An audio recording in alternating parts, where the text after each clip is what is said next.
Saludos hermanos y amigos, que el Señor los bendiga. Para hoy tenemos Mateo capítulo 5, verso 8 que nos dice lo siguiente: Bienaventurados los de corazón limpio, porque ellos verán a Dios. Si nos preguntáramos cómo debe ser el ciudadano del reino de Dios, ¿cómo responderíamos? Bueno, lo que yo haría es guiarlos a estudiar el Sermón del Monte, que está en Mateo capítulo 5 hasta el capítulo 7, 29. Ahí encontramos la respuesta de cómo ser un verdadero ciudadano del reino de Dios. Es por eso que venimos elaborando estos audios y les invito a revisar nuestro canal en YouTube como Pastor Edgardo López Z.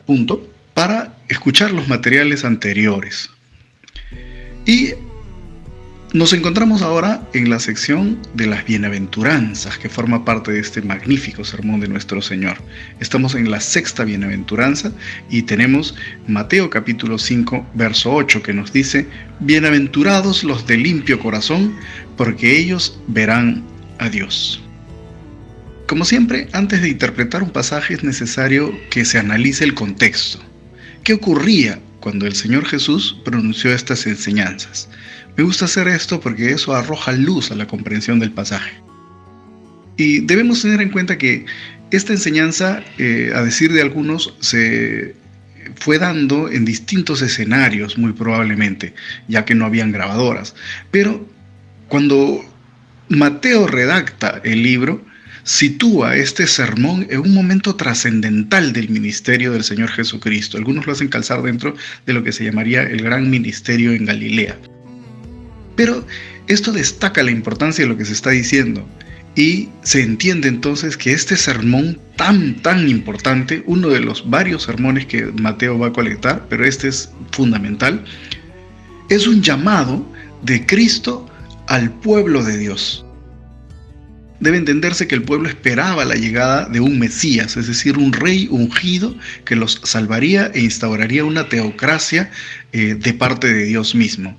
Este se entendía que sería el emisario de Dios, el Cristo, el ungido. Y entonces acá vemos a este Cristo y ungido llamando al pueblo de Dios para que entienda qué es lo que Dios espera de este pueblo. Por lo tanto, es una instrucción. Pero también hay que tener en cuenta el contexto más amplio, no solamente este elemento que es muy importante, pero también el contexto más amplio, las influencias sociales y culturales de la época. Tanto el pensamiento helénico romano, como también el trasfondo religioso judío, que son fundamentales en la mente de los que están oyendo este mensaje. Y cuando hablamos del paganismo helénico romano, podríamos sintetizarlo en que oscilaba entre la privación absoluta y el desenfreno total. Ambas cosas son de gran relevancia en esta forma de pensar. Por un lado, la influencia del pensamiento helénico, el pensamiento griego, que mostraba en su filosofía que para poder alcanzar un nivel de elevación uno debía privarse absolutamente de todo contacto con el mundo material, con las pasiones, etc. Y había distintas órdenes filosóficas sobre estos aspectos. Otros, sin embargo, indicaban que si la materia era mala y el espíritu era bueno, la materia no podía afectar a lo espiritual y por lo tanto no importaba lo que se hiciera con la carne.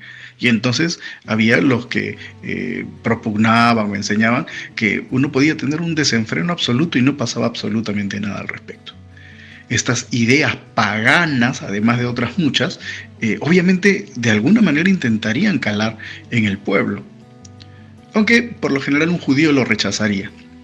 Entonces pensemos en el trasfondo religioso judío. Y hay que tener en cuenta que prácticamente el mundo judío oscila entre dos elementos también, entre la pureza y la impureza ritual. Esto quiere decir que para la mente ilustrada y entendida de las tradiciones rabínicas y que llevaban a la práctica las escrituras del Antiguo Testamento de una manera rigurosa y estricta, todo oscilaba entre lo que era puro e impuro, lo que les permitía poder mantenerse en comunión con Dios y rendir culto en el templo, como lo opuesto, cualquier cosa que pudiera contaminarlos y tener que obligarlos a hacer sacrificios, alguna forma de poder limpiarse del pecado, pero a través de ritos, de sacrificios, de ofrendas, en fin, para poder resarcir esta falta. Y entonces tenemos esta oscilación constante entre lo puro y lo impuro. También debemos considerar que, pensando a nivel geográfico, para la mente de los rabinos, el mundo estaba dividido en una especie de conjunto de círculos concéntricos, es decir, el centro lo ocupaba Jerusalén. Y este círculo que circundaba Jerusalén era el sector donde estaba lo purísimo. Seguido encontrábamos el resto de las provincias de Israel, las cuales serían para ellos menos puras, y luego fuera de ello todo lo que eran las naciones y el mundo que era absolutamente impuro. Y aún ahí todavía dentro de Jerusalén encontraríamos que tenemos al templo y dentro del templo todavía un lugar mucho más santo, mucho más puro. Entonces hay esta idea de círculos concéntricos que van perdiendo, cuanto más lejanos son, este nivel de pureza y calidad, digamos, ritual para la mente judía. Esto nos hace entender entonces que en este mundo antiguo había un énfasis en lo ritual, en lo externo, en la práctica, en el cuidado de cómo expresar esta espiritualidad, este temor de Dios. Y había una actitud muy crítica al respecto de estas conductas. Entonces se ve este énfasis ritualista, todo énfasis ritualista. Esto giraba entonces en torno a la religión judía. Había por parte de los grandes maestros un estricto legalismo y el rabinismo tradicional, es decir, una colección de tradiciones de cómo debía interpretarse la escritura del Antiguo Testamento y cómo se debía llevar a poner esto en la vida práctica, hasta el punto de que se llegaba a dirimir si era correcto comer o no un huevo que lo hubiera puesto una gallina en día sábado. Hasta ese nivel de análisis, especulación y puntillosidad de conducta y tradición tenían las escuelas rabínicas. Ya que también tener en cuenta entonces dentro de este marco que encontramos dos líneas de pensamiento un poco previos a la llegada de nuestro Señor Jesucristo, su ministerio por lo menos, años 20, etc. Tenemos a dos escuelas que van a generar unas líneas de pensamiento muy fuertes y van a estar prácticamente en lucha o sucesión a la muerte de uno u otro maestro, la escuela de Gilel y la escuela de Shammai. Y en este caso se entiende que una de estas escuelas era tan estricta que cuidaba que el pecado no fuera solamente aquello que se cometía de acto, sino también aquello que partía desde la más profunda intención. Si había intención, entonces ya había pecado. Otra escuela era un poco más relajada, más comprensiva, y decía, no, el pecado no viene desde los pensamientos, desde el interior, ni la intención. No, viene cuando uno activa el pecado, cuando uno lo practica. Entonces tenemos dos líneas, una línea externa, de pureza externa, y una línea de pureza interna. Y en fin, en un contexto así, era necesario poner énfasis en lo que era la verdadera pureza del corazón, para ser un discípulo de Cristo. Espero haberme dejado entender entonces. Es importante tener en cuenta el contexto y dentro de ello, cómo podemos nosotros definir entonces la pureza. ¿Qué es lo correcto? ¿Qué es lo incorrecto? ¿Cuáles son puntos de vista extremos? ¿Dónde está el equilibrio? ¿Qué es lo que agrada a Dios? Si el Cristo nos está diciendo que seamos limpios de corazón, ¿qué significa esto para Él? Y entonces vamos a ir trabajando esto. A mí me gusta también revisar el término desde el griego, porque entendemos que el Nuevo Testamento ha sido escrito en griego. Y aquí hay una palabra clave, limpio. Bienaventurados los de limpio corazón. Este adjetivo kataroin procede del griego kataros y se puede traducir también por puro, es decir, lo que es limpio o lo que es puro. Podríamos traducir entonces la bienaventuranza de nuestro Señor como la bienaventuranza de los que tienen el corazón puro. Y a la hora de ser interpretado el término, contiene las siguientes ideas. Katharos es lo que es limpio, en el sentido común, es decir, lo que no está sucio. Podría haber sido una prenda de vestir. Sin embargo, tiene también otras connotaciones y también algunos matices en vista de la gramática, como lo encontramos acá. Entonces aquí es cuando Pérez Millo hace notar que se trata más de una limpieza pasiva, es decir, lo que ha sido limpiado. Bienaventurados los que tienen el corazón lavado, purificado. Más o menos esta es la idea que él daría sobre la interpretación de este pasaje. Ahora, por su parte, teniendo en cuenta el contexto del libro de Mateo, que es donde hallamos esta bienaventuranza, Henriksen y Pérez Millo también interpretan el término más como la sinceridad del corazón. Así, para ellos, limpio o puro sería equivalente a ser auténtico, sincero. ¿Esto por qué? Porque vamos a notar que en el libro de Mateo hay una fuerte crítica al cuerpo fariseo y rabínico. Constantemente se les fustiga. Entonces, a estos se les acusa de hipócritas, de externos, de literalistas, de faltos de sensibilidad, de una falsa apariencia de santidad. De ahí que cuando encontramos entonces la colección o el acopio, el compendio de la información que Mateo ha proporcionado, escoge la bienaventuranza de los que son de limpio corazón, tratando de hacerlo calzar en esta argumentación. Es la selección de lo que el Señor dijo y le sirve para poder fustigar la conducta externa y aparente de el cuerpo rabínico y farisaico de aquellos momentos, desde la perspectiva de Mateo. Entonces, tiene mucho sentido comprender que el corazón limpio es algo más profundo que la externa santidad. Y a eso llegamos. Entonces, en resumen, podremos interpretar que la bienaventuranza destacaría el corazón que está limpio de inmundicia y de pecado. Ha sido limpiado, sea por el esfuerzo de la santificación personal, ese esfuerzo cotidiano, pero naturalmente impulsado por la obra de Dios en el corazón.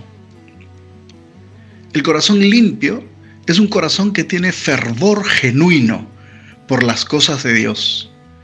No es solo externo, es más profundo. Ahora me gustaría de repente escoger algunos versos de la Escritura de otras partes que también pueden aportar luz para comprender a qué tipo de pureza podría estar apelando el Señor Jesucristo, qué tipo de corazón está tratando de ilustrar. Y aquí muchos coincidimos en un salmo hermoso, el Salmo 24, en sus versos 3 y 4 nos dicen lo siguiente: ¿quién subirá al monte de Yahvé? ¿Y quién podrá estar en pie en su lugar santo? El limpio de manos y puro de corazón, el que no ha elevado su alma a cosas vanas, ni ha jurado con engaño. Si requeríamos ser ilustrados con algo más amplio que tuviera que ver con la pureza del corazón, la limpieza del corazón, creo que hemos dado con uno de los versos más apropiados. Y podríamos reinterpretarlo parafraseando un poco. En la primera sección habla de quiénes irían hacia el templo para rendir culto. ¿Qué se espera de ellos? ¿Quién subirá hasta el monte, es decir, el lugar donde estaba el templo? ¿Y quién podrá estar de pie en su lugar santo, es decir, en ese espacio donde se reunía el pueblo para rendir culto al Señor en Israel, en la Tierra Santa? Y entonces, parafraseando, podríamos tratarlo de esta manera: ¿quién podrá sostenerse en pie contemplando al Señor? Aquí ya estamos hablando de la pureza, ¿ve? ¿Quién podrá sostenerse en pie? ¿Quién podrá sostenerse en pie contemplando al Señor?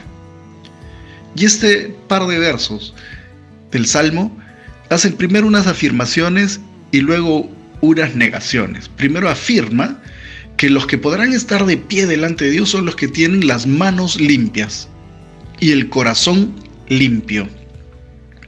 Y aquí yo veo un contraste. Es bueno que siempre veamos el paralelismo de las ideas en los versos poéticos. Y aquí la primera línea nos dice limpio de manos, lo que en realidad es una forma de referir las acciones, los actos, los hechos, lo que se hace, lo que se obra. Entonces habla de aquel que tiene obras puras, limpias, sus acciones son limpias. Pero luego la segunda afirmación es el de corazón limpio. Entonces encontramos el contraste entre la acción externa y la profunda subjetividad del hombre, donde se encuentra el corazón, es decir, esa parte almática, esa parte que no es tangible, pero donde se alberga esa esencia del pensamiento y el impulso. Tanto desde adentro hacia afuera, el hombre puro actúa y desde el interior es verdaderamente limpio. Pero decía que el Salmo, en esta sección que hemos escogido, tiene 2 líneas de afirmación y 2 líneas de negación. Porque vamos a encontrar que en las siguientes frases dice: el que no ha elevado su alma a cosas vanas, el que no jura con engaño. Entonces, acá encontramos otro contraste. Primero afirma el que es puro, limpio de corazón, y luego niega lo que sea opuesto a la pureza y limpieza. Y entonces dice: el puro de corazón es el que no ha elevado su alma a las cosas vanas.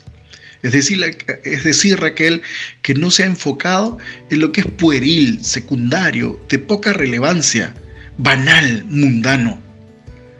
Pero luego también habla de aquel que es franco desde lo profundo de su corazón y que no jura engañosamente. Y aquí debemos recordar que los juramentos son una especie de maldición o conjuro que uno invoca de ser castigado por un testigo si acaso uno es falso. Entonces el juramento siempre tendrá el fin de validar la veracidad de algo. Es decir, sabemos que juramos cuando lo que estamos diciendo es verdad. O somos muy mentirosos y no nos alcanza nuestra reputación y procuramos impulsar la credibilidad de la otra persona fingiendo que nos ponemos bajo el escrutinio de Dios, bajo el escrutinio de un juez o de un testigo, para ser castigados si acaso nosotros fuéramos mentirosos. Y esto evidencia hipocresía y falsedad. Entonces aquí tenemos en esta sección del Salmo una muy buena ilustración del corazón puro.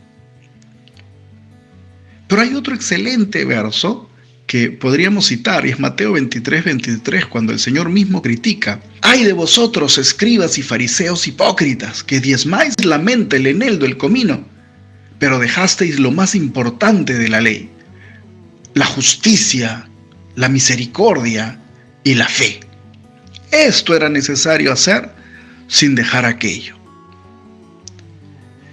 Esto también es interesante porque enfatiza las virtudes más internas que son agradables a Dios: la fe, la justicia, la misericordia, la compasión por otros. El hombre que es auténtico en su relación con Dios está cargado de fe, es decir, se ha abrazado a lo que el Señor enseña, demanda y es, y lo cree, pero no solo lo cree, sino que aporta a ello fidelidad, se mantiene en ello. Esa es la idea general de la fe, haciendo una síntesis. Y luego su corazón internamente se inclina siempre por lo que es justo. De esto ya hemos tratado también en la bienaventuranza número 4 en Mateo 5:6, búsquenlo. Y del mismo modo, la práctica de la misericordia, que la estudiamos en el verso 5:7. Entonces, cuando hablamos de un corazón puro, hablamos de un corazón que está inclinado por la bondad y que desde su fuero más profundo es auténtico, limpio, lavado y santo.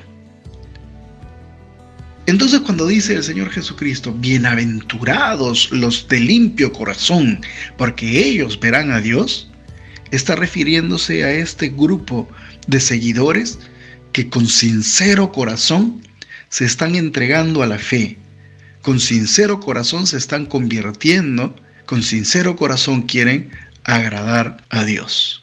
Y ese es el llamado: un corazón limpio para poder llegar a ver a Dios en nuestras vidas y en la eternidad. Habiendo dicho todo esto, con la intención de poder ilustrar, ampliar, me gustaría pasar ahora a los aspectos prácticos, es decir, aquello que responde a cómo podemos poner en práctica el requerimiento del Señor, cómo aterrizamos esto a nuestras vidas. Y quisiera de repente comenzar ilustrando con una anécdota. Yo recuerdo cuando era muy jovencito, mi mamá todavía vivía. Mi mamá siempre se preocupó por darnos la mejor alimentación que pudiéramos, aunque teníamos muy pocos recursos. Y entonces solía hacernos siempre bebidas interesantes, alimentos interesantes, pero eran un poco extraños porque eran mezclas. Y mi mamá solía invitarnos y decía, ¿quieren agua de manzana? Acá el que menos puede conocer de repente que el agua de manzana en Perú es un hervido de manzanas verdes y es un zumo deliciosísimo. Entonces se le pone el clavito de olor, canela y el sabor es magnífico con algo de azúcar. Entonces ella nos ofrecía, ¿quieren agua de manzana? Y sí. Y obviamente queríamos. Y entonces mi mamá nos servía el jugo de manzana. Pero una vez que lo empezábamos a tomar, ¡oh!, algo pasaba con el sabor. El sabor no era el auténtico, no era el que teníamos en mente, porque mi mamá solía hervirlo con abundante quinoa. Y entonces el sabor cambiaba. La intención de ella era excelente, porque la quinoa, si la investigamos, es un excelente alimento con un gran aporte de vitaminas, de hierro, etc. Y obviamente la intención la entiendo, pero no era agua de manzana. Era agua de manzana con quinoa, lo que era más sinceramente el nombre de la bebida, por un lado, y por otro lado, era la bebida pura, la del agua de manzana. Con esta anécdota, que me causa risa hoy, aunque en esos tiempos nos causaba mucha frustración, dejo claro que si algo es puro en esencia, pero recibe una pizca de otra sustancia, ya no es puro. Y es esto lo que el Señor está demandando de nosotros. Dice que nuestro corazón sea limpio y puro. Pero si tiene resquicios o reminiscencias de pecado, ya no lo está. Y entonces la bienaventuranza está enfocada a aquellos que tienen el corazón sin resquicios ni reminiscencias de pecado. Ese es el llamado. Y son ellos los que verán a Dios.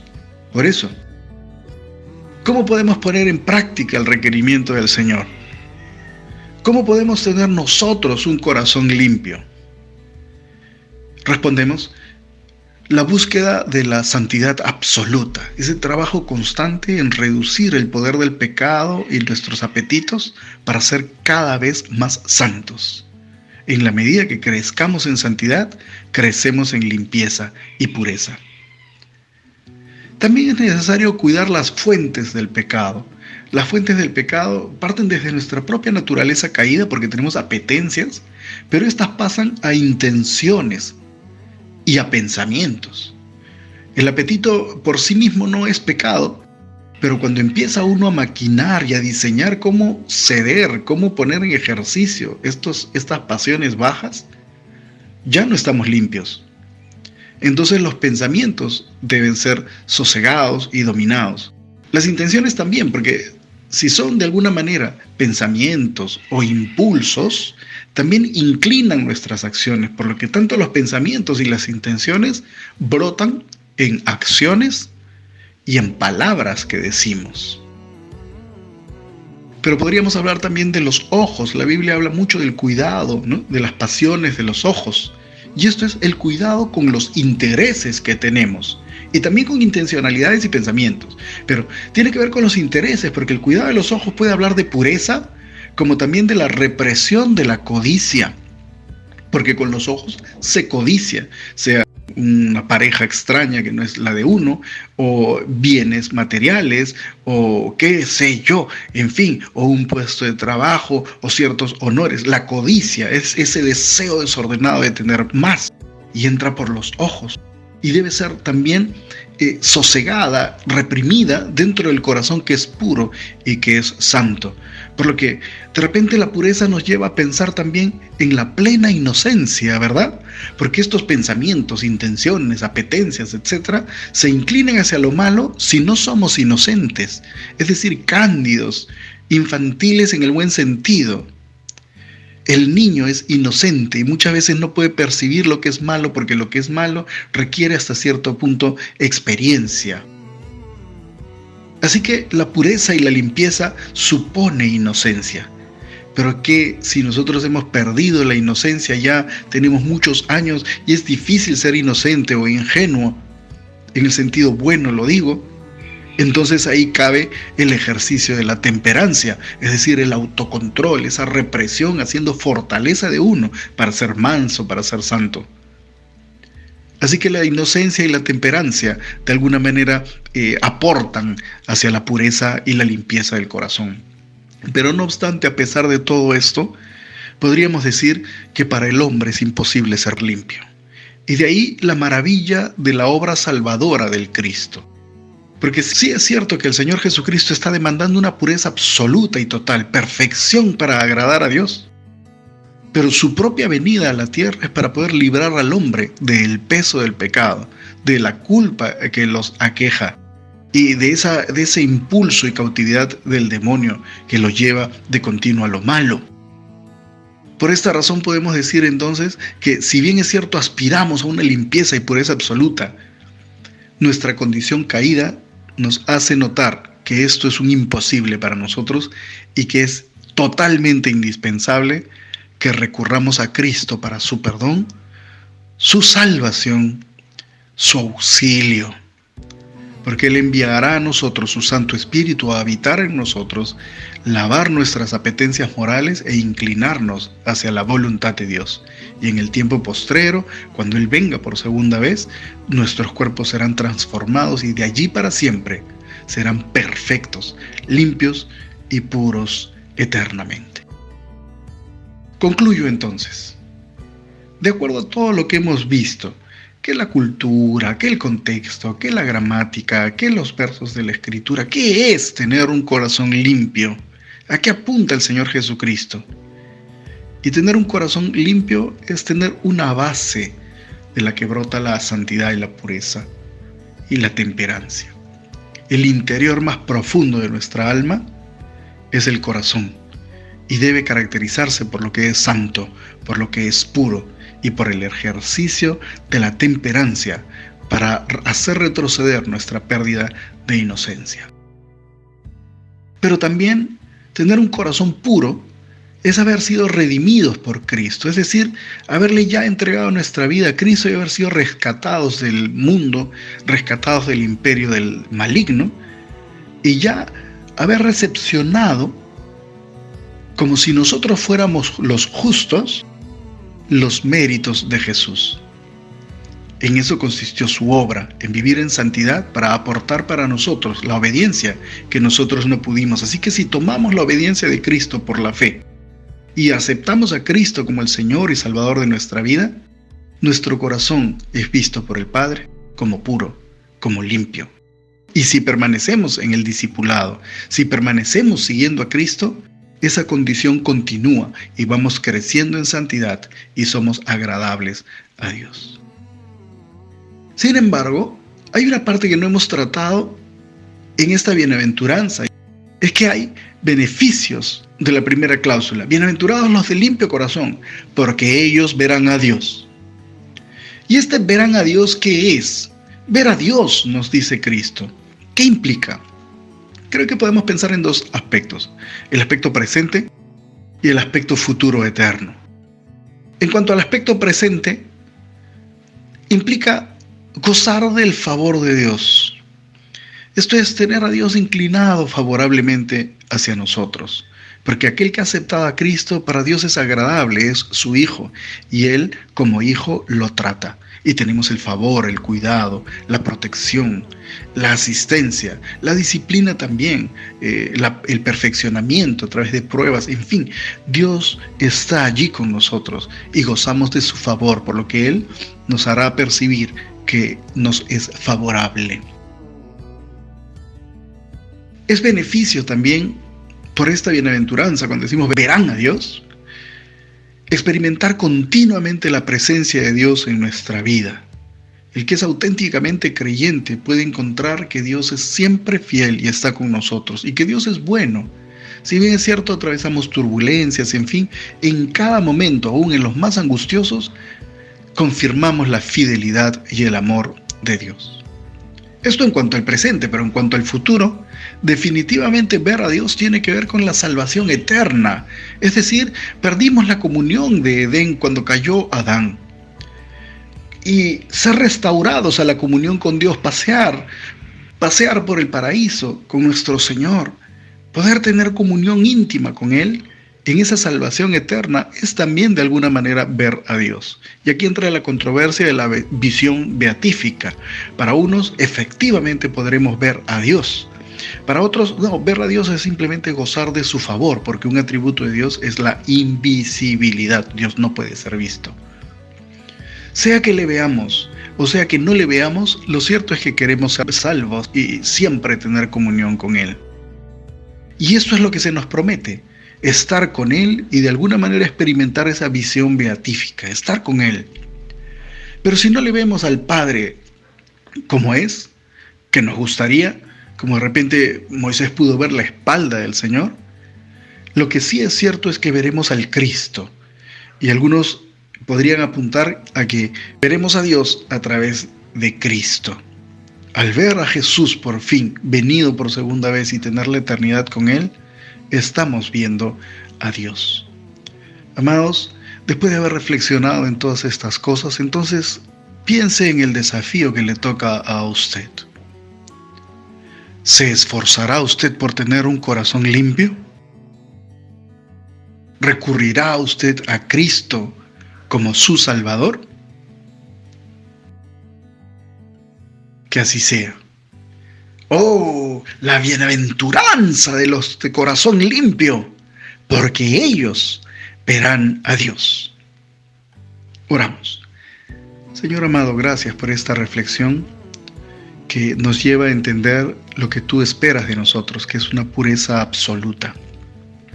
Amado Dios, al meditar en ello solo podemos encontrar lo vulnerables que estamos, lo imposible que es para nosotros alcanzar la perfección total. Y de ahí llegamos a entender la importancia de estar con nuestro Señor Jesucristo, de recibirle a Él como Señor, recibir su perdón y su obra, y ser auxiliados por la obra de tu Espíritu en nuestra vida. Eso queremos, nuestro Dios, porque para nosotros nos resulta imposible. Si bien luchamos, nos perfeccionamos, nos abstenemos de lo inmoral, también es cierto que otras veces somos débiles y necesitamos de tu auxilio, de tu perdón, de tu paciencia. Entonces te veremos. Gracias, nuestro Dios, por este mensaje. En el nombre de Jesús. Amén. Amados hermanos, que el Señor los bendiga.